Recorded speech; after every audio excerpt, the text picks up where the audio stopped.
In the previous video where I show how to run AQL queries to see how your EPSs are being consumed, how you're using your license, I forgot to reference the fact that not all the EPSs that you see on those results are counting against your license, because there's this concept of EPSs give back.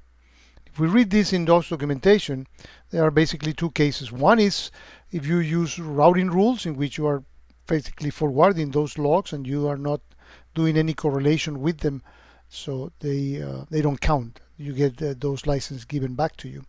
But also remember that we saw a lot of logs that were health metrics and other things. These sense are for UBA, and there are so many things that Curator internally generates logs to keep track of things, to again on health metrics, counters, and different aspects, and those are not do not go against your EPSs, because there is, in the process of counting those, there is EPS get back.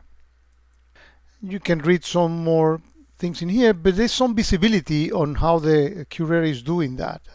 And in here you can see that you can, in the log activity tab, you can put on quick filter the word KitBack, and you'll get some information, and also on the logs. My apologies for not mentioning this before.